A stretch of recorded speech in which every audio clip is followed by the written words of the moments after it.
What do you do when 50,000 people witness the same moment but see completely different things? Most people trust their eyes. Some trust the crowd. Babe Ruth made everyone question what they saw. Chicago, October 1st, 1932.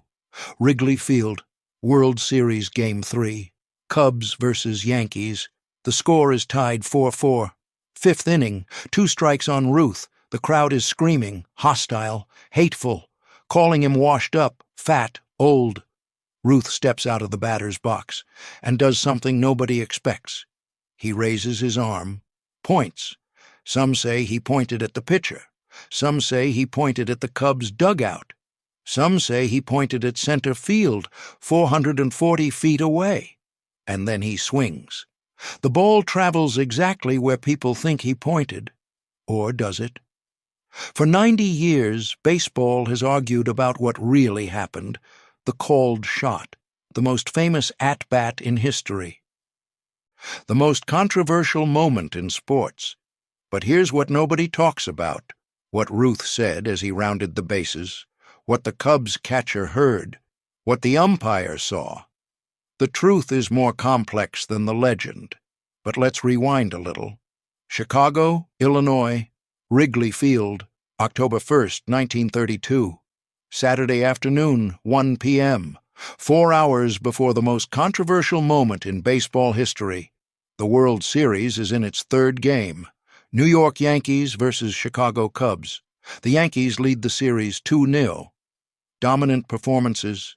Game 1, Yankees won 12-6. Game 2, Yankees won 5-2. The Cubs are desperate, facing elimination, needing something, anything, to shift momentum. The atmosphere at Wrigley Field is electric, but not the good kind of electric. The hostile kind, the dangerous kind. 50,000 Cubs fans packed into the stadium, and they are angry. Angry at the Yankees for dominating, angry at Babe Ruth specifically, because Ruth represents everything Cubs fans hate right now: success, confidence, dominance, and Ruth has been rubbing it in. Yesterday, during Game 2, Ruth hit a home run. As he rounded the bases, he made gestures at the Cubs' dugout, mocking them, laughing. The Cubs players responded, shouting insults, personal attacks, the ugliest trash talk in World Series history. And it is about to get worse. But the tension started before the series even began. September 28th, 1932, 3 days before Game 1. The Cubs made a decision that enraged the Yankees.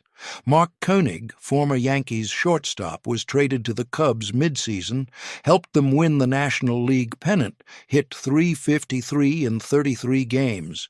Crucial player. The Cubs voted to give him only half a World Series share. Half. Despite his contribution. The Yankees found out, were furious. Koenig was their friend, their former teammate, and the Cubs disrespected him, gave him half pay while giving full shares to players who contributed less. Babe Ruth, in particular, was livid, made it his mission to make the Cubs pay, not with complaints, with performance, and with psychological warfare. During Game 1, the Yankees' bench was brutal, shouting at the Cubs, calling them cheap, calling them cowards. The Cubs' bench responded. Insults flying both directions, but the Yankees' insults had teeth, because they were winning. The Cubs' insults sounded like desperation, because they were losing. By Game 3, the hatred is real, personal. This is not just baseball anymore. This is war. October 1st, 1932, 2:30 p.m. Game 3 begins. The Cubs take an early lead, 3-0 after 2 innings. The crowd is ecstatic. Finally something going right. But then the Yankees respond. 3rd inning, Lou Gehrig hits a home run, 3-1. 4th inning, Babe Ruth comes to bat. First at-bat of the day, Cubs pitcher Charlie Root is on the mound, 33 years old, good pitcher, 15-10 record this season, but facing Babe Ruth in the World Series is different. Root throws, fastball, outside, Ball 1, throws again, curveball, Ruth swings, foul ball. Strike 1, third pitch, fastball, middle of the plate. Ruth swings, contact. The sound echoes through Wrigley Field. The ball rockets off Ruth's bat, rising, climbing, headed toward right field. Over the fence. Home run. Ruth rounds the bases, slow, deliberate. As he passes the Cubs' dugout, he shouts something. Nobody agrees on what. Some say he yelled, "That's one." Others say he made a gesture. Others say he just smiled, but the Cubs heard it, whatever it was, and they responded. The entire Cubs bench erupts, players standing, shouting. The insults are personal, vicious, about Ruth's weight, his age, his declining skills, about his personal life, his wife, things that cross lines. Ruth ignores them, touches home plate, returns to the Yankees' dugout. His teammates are laughing, loving it. But Ruth is not laughing. Not yet. He is waiting. Fifth inning. The score is now tied 4-4. Cubs rallied. 2 runs in the bottom of the fourth. The momentum has shifted. The crowd senses it, believes. This game is winnable. This series is not over. Ruth comes to bat again. The crowd reaction is instant, deafening, 50,000 people on their feet, booing, screaming, throwing debris onto the field. Lemons, actual lemons. Someone throws a lemon that lands near Ruth's feet. He picks it up, holds it high, mocking. The crowd boos louder. The Cubs' dugout is standing, every player, every coach, shouting insults. The noise is overwhelming. This is the most hostile environment Ruth has ever faced, and he is loving it. Charlie Root stands on the mound. He threw the pitch Ruth hit in the 4th inning. The home run that tied the game. Root is angry, embarrassed, determined not to let Ruth beat him again. Cubs catcher Gabby Hartnett crouches behind the plate, 31 years old, one of the best catchers in baseball. He is talking to Ruth. Trash talk from 3 feet away. "You're done, babe. Washed up. This is our house." Ruth does not respond, just digs into the batter's box. His routine: back foot planted, front foot tapping, bat held high, waiting. Root winds up. Throws. Curveball, outside corner, perfect pitch. Ruth watches it. Strike 1. The umpire, Roy Van Grafflin, calls it loud. "Strike!" The Cubs' dugout erupts, celebrating a called strike like it is a home run. The crowd goes insane. 50,000 people screaming, trash raining from the stands. Ruth steps out of the box, looks at the Cubs' dugout, smiles. That smile, the one that says, "You have no idea what is coming." He steps back into the box. Root throws again. Fastball, inside, 2 inside, almost hits Ruth. Ruth pulls back. Ball 1. Hartnett, the catcher, says something. Ruth ignores him. Root's 3rd pitch, another curveball, low and away, close pitch, could go either way. The umpire calls it strike 2. The crowd explodes. The noise is deafening, the entire stadium shaking. 2 strikes, 1 more, and Ruth is out. 1 more, and the momentum stays with the Cubs. 1 more, and the legend never happens. But here is where the story splits, where 50,000 witnesses see different things, where history becomes legend, where truth becomes mythology. Ruth steps out of the batter's box. Everyone agrees on that. What happens next? Nobody agrees. Version 1. Ruth holds up 1 finger, then 2 fingers, counting the strikes, acknowledging the count. Nothing more, just showing he knows it is 2 strikes. Version 2. Ruth points his bat at Charlie Root, directly at the pitcher, a gesture of challenge. "Throw your best pitch. I am going to hit it." Version 3. Ruth points his bat at the Cubs' dugout, mocking them. "You are about to watch me end this." Version 4. Ruth points his bat at center field, 440 feet away, the deepest part of Wrigley Field. Calling his shot. I am going to hit the ball exactly there. 50,000 people watching, 50,000 different perspectives, 50,000 different angles, and no video replay, no cameras capturing every angle, just memory. And memory is unreliable, especially when emotion is involved, especially when you want something to be true so badly that you convince yourself it is. Here is what we know for certain. Ruth raises his arm. His hand is extended. He is pointing at something. The Cubs bench sees it, goes even crazier. More insults, more anger. Gabby Hartnett, the catcher, says something to Ruth.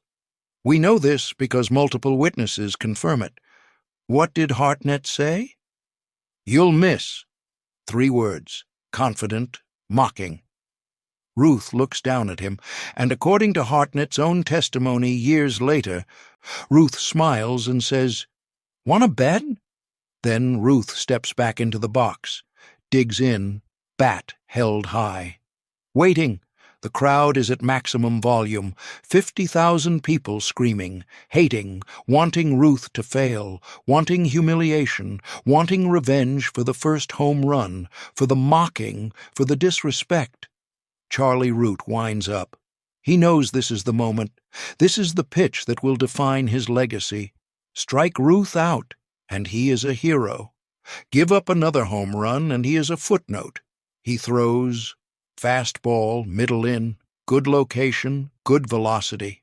A pitch that should result in either a swing and miss or weak contact. Ruth swings.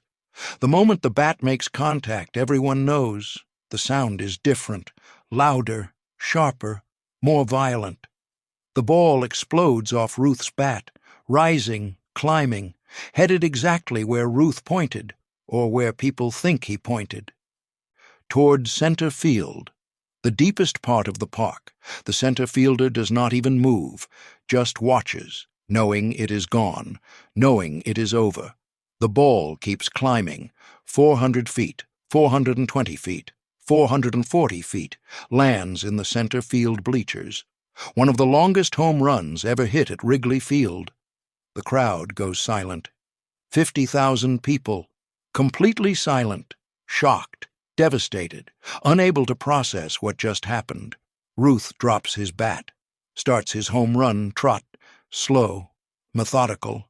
As he rounds first base, he looks at the Cubs' dugout. The entire team is silent now, no insults, no trash talk, just shock. As Ruth rounds second base, he passes near the mound. Charlie Root is standing there, frozen, humiliated. Ruth does not say anything, just makes eye contact. That is enough. Third base. The Cubs' third baseman looks away, cannot meet Ruth's eyes. Home plate. Ruth touches it, looks at Gabby Hartnett, the catcher who said, "You'll miss." Ruth grins. "Told you." The Yankees' dugout is insane, players mobbing Ruth, celebrating, laughing. But Ruth is calm. This is not surprising to him.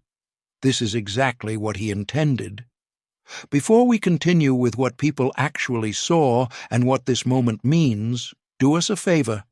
Hit that subscribe button if this story is as fascinating to you as it is to us. Drop a like if you're blown away by what Ruth just did.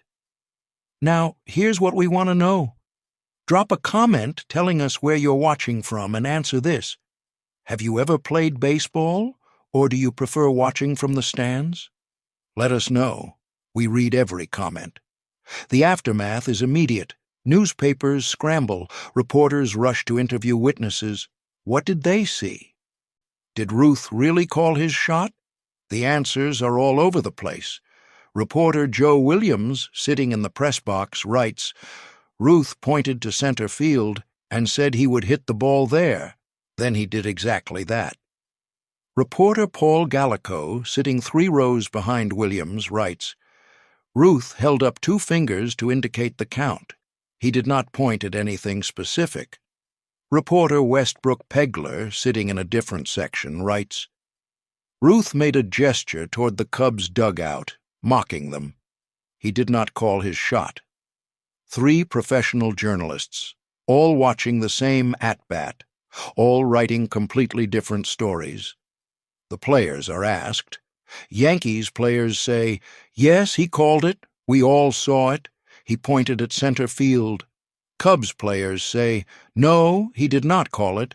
He held up fingers showing the count. Nothing more." Charlie Root, the pitcher, is adamant for the rest of his life. Ruth did not call his shot. If he had, I would have knocked him down with the next pitch. Nobody shows me up like that. Gabby Hartnett, the catcher, changes his story multiple times over the years. In 1932, immediately after, he did not call anything, just got lucky. In 1948, maybe he pointed, I do not remember clearly. In 1960, yeah, he called it. I was right there, I heard him. So which is true? Did Ruth call his shot or not? Here is what we know from film evidence. There is one film camera at Wrigley Field that day. Amateur footage. Grainy, low quality, shot from the third base side. The film shows Ruth at bat. Shows him raising his arm. But the angle is wrong. You cannot see clearly where he is pointing. Is it at the pitcher? The dugout? Center field? The film is inconclusive. For 90 years, experts have analyzed that footage, trying to determine the truth. Some say the arm angle suggests he pointed at center field. Others say he pointed at the Cubs' dugout. Others say he just held up fingers. The film does not solve the debate. It just adds to it. Here is another fact. Ruth himself gave conflicting accounts. Immediately after the game, reporters ask him. Ruth says, "I was pointing at Root, telling him to throw his best pitch." But in 1933, 1 year later, Ruth says in an interview, "Yeah, I called my shot, pointed right at the center field bleachers." In 1946, Ruth is asked again. He says, "Did I call it? I do not remember. It was a long time ago." Why would Ruth not remember? This is the most famous at-bat of his career. The answer is simple. Ruth hit 714 home runs in his career. He hit hundreds in dramatic situations. To him, this was just another home run. Special because it was the World Series, but not uniquely special. Only later, as the legend grew, did Ruth realize how significant this moment had become. And by then, even he was not sure what actually happened. So what is the truth? Here is the most likely explanation. Ruth did make a gesture. He raised his arm. He was pointing at something. But what? The evidence suggests he was pointing at the Cubs' dugout, mocking them, responding to their insults. The gesture meant, "You keep talking, I keep hitting home runs. Who is winning?" But the crowd, desperate to see something extraordinary, saw what they wanted to see. They saw Ruth pointing at center field, calling his shot, predicting exactly where the ball would land. And when the ball actually landed in center field, their memory solidified. He called it. I saw it. He pointed right there. This is how legends are born. A gesture is made. The outcome matches one possible interpretation. Memory fills in the gaps. And suddenly, history is created. The truth does not matter anymore. The legend is better. But here is what makes this story truly remarkable. Ruth knew. He knew people would argue about this forever. And he loved it. Years later, someone asked Ruth if he really called his shot. Ruth smiled and said, "It makes a good story, doesn't it?" That is the perfect answer. Because Ruth understood something fundamental. In sports, the legend is often more important than the truth. People need heroes, need moments that transcend reality, need to believe in something extraordinary. Did Ruth call his shot? Maybe, maybe not. But millions of people believe he did, and that belief has inspired generations. Little kids playing baseball in backyards, pointing at fences, trying to be like Babe Ruth. Players at every level, from Little League to the majors, calling their shots, honoring the legend. The moment has transcended sports, become part of American mythology, like George Washington and the cherry tree. Maybe it happened, maybe it did not, but it represents something true about the character, about the values, about the aspiration. The rest of the game is almost irrelevant. Almost. Lou Gehrig bats after Ruth. First pitch, home run, back-to-back home runs. The Yankees go on to win 7-5, and they sweep the World Series. 4-0, complete dominance. The Cubs are humiliated. The called shot is the exclamation point on a dynasty. But for Charlie Root, the moment destroys him. For the rest of his life, he is known as the guy who gave up the called shot. Every interview, every article, that is his legacy. In 1941, a reporter asks Root about it again. Root loses his temper.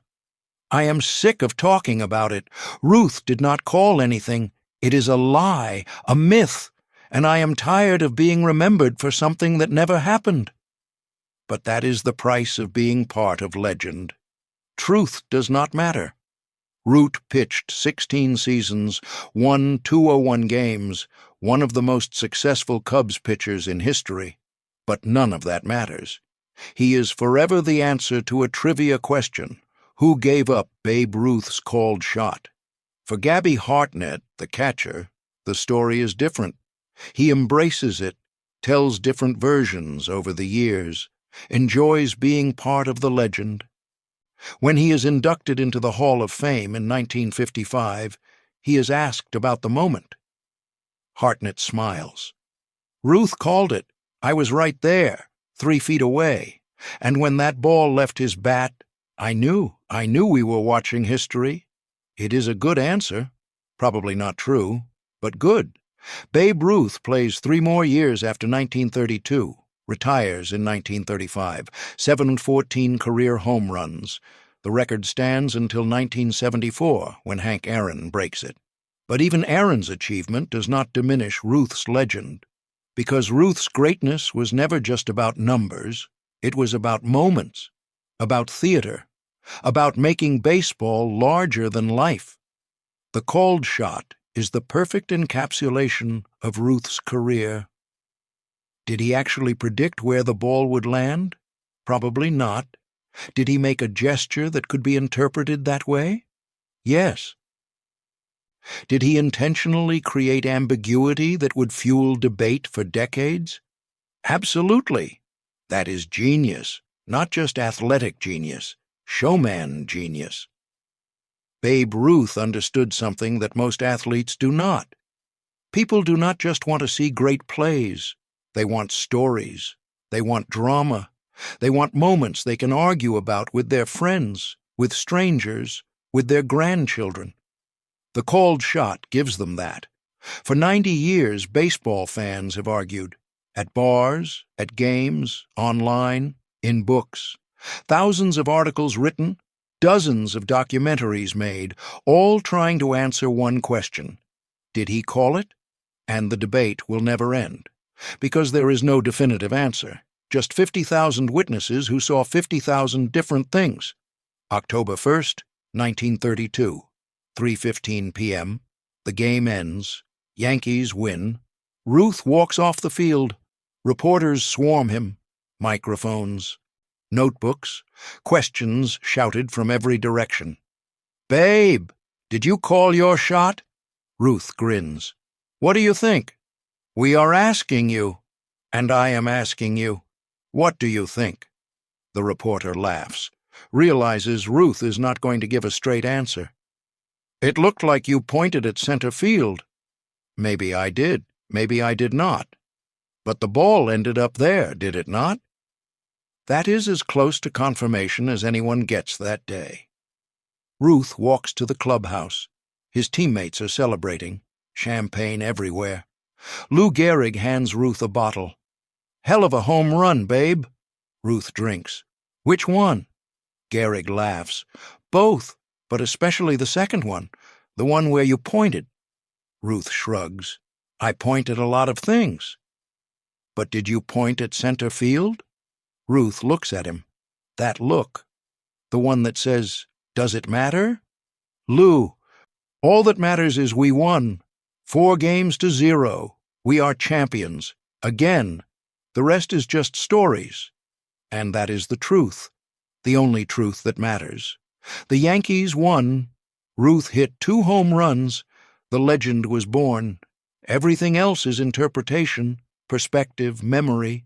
50,000 people saw something extraordinary. But what exactly they saw, that is for each of them to decide. Babe Ruth is dying. Throat cancer. Hospital room in New York. A reporter visits. Final interview, last chance to get the truth about the called shot. Babe, 16 years ago, World Series, Game 3. Did you call your shot? Ruth is weak, can barely speak, but he smiles. You are still asking about that? The world wants to know. Ruth thinks for a long moment. Then, I pointed, the ball went where I pointed. You decide if I called it. That is not an answer. That is the only answer you are going to get. 2 months later, Ruth is dead. The truth died with him. Or maybe the truth is that there is no truth. Just a moment. Frozen in time, interpreted differently by everyone who witnessed it, and that is perfect, because legends do not need truth, they need belief. And 90 years later, people still believe, still argue, still wonder. That is the power of Babe Ruth, not just what he did, but what he made people think he did. The called shot is the greatest magic trick in sports history, and like all great magic, the secret does not matter. The wonder does.